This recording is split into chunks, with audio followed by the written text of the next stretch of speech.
Okay, about the limits, there is one useful theorem which is called squeeze theorem. Sometimes it's also called the sandwich theorem because it's actually if we have three functions f, g, and h. Now g is in between f and h, so g is squeezed by f and h, or you can also say g is sandwiched by f and h.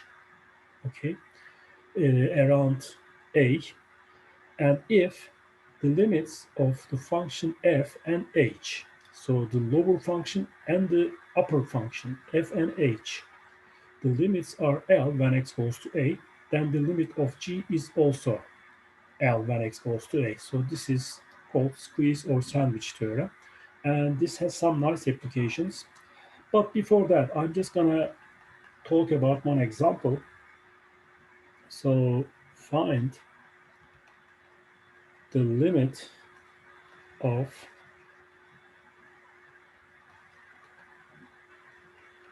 this function as x goes to 0 sine of 1 over x. So let's think about this.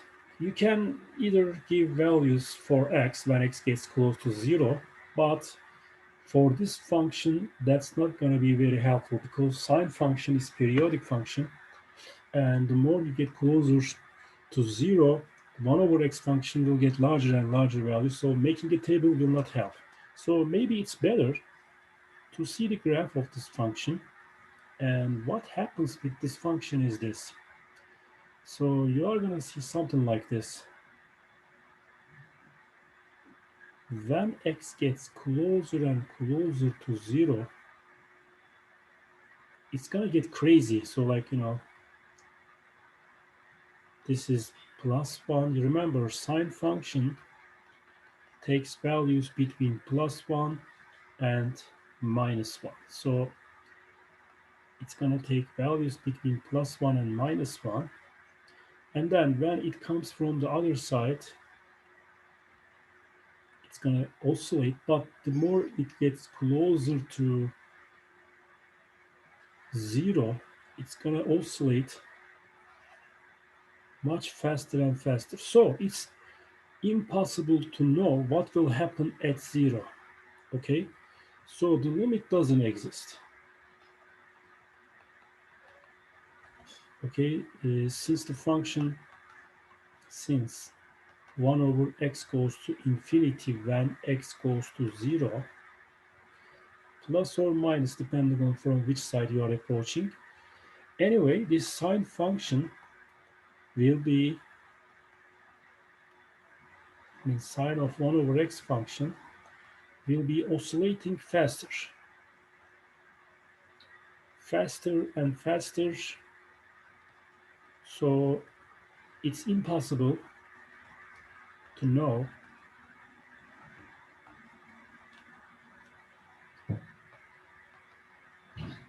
the limit. Therefore, the limit doesn't exist. Okay, so this function sine of 1 over x, it gets crazy when x gets closer and closer to 0 because it's gonna go oscillate faster and faster, faster and faster. Okay, my sketching isn't so good, but you know what I'm trying to do here. Okay, so maybe it should be touching this line here, this line here, this line here.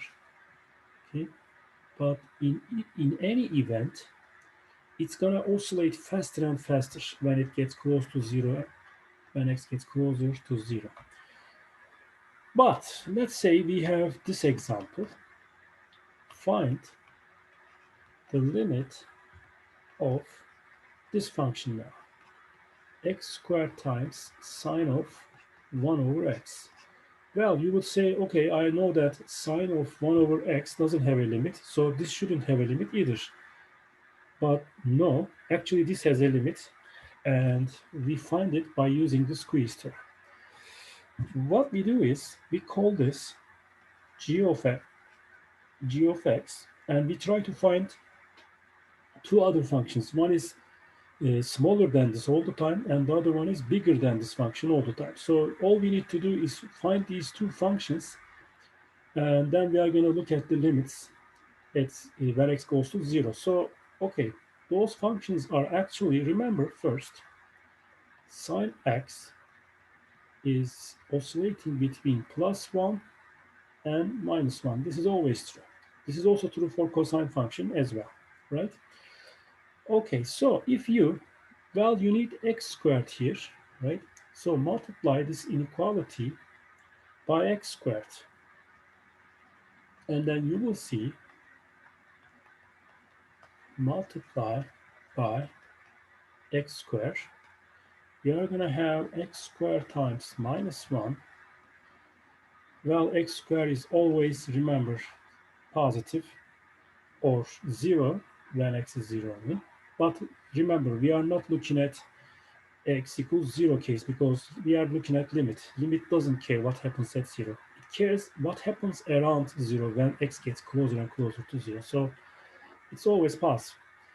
And then, okay, I said I will multiply. So, okay, since sine is always between -1 and +1, if you have a different function here, you will still be getting values between +1 and -1. Okay, so multiply this by x squared,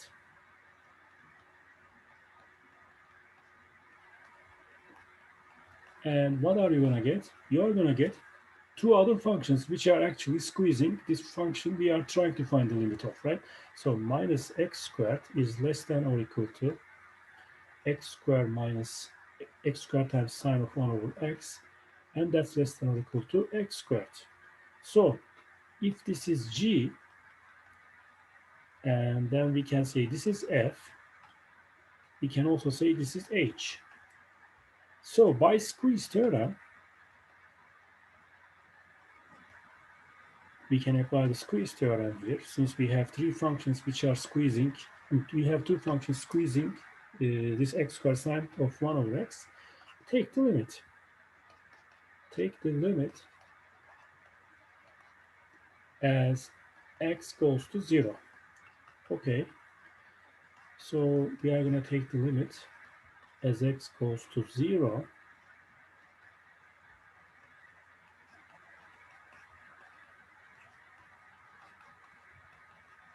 What will happen for the functions on the left and on the right?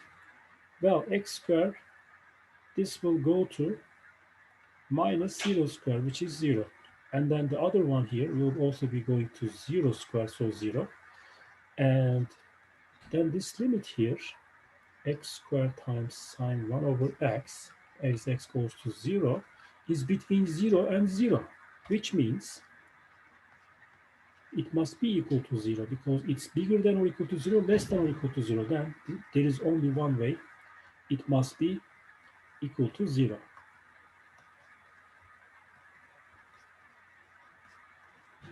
Okay, so this is an application of squeeze theorem, and as you see, you can find out other limits like this.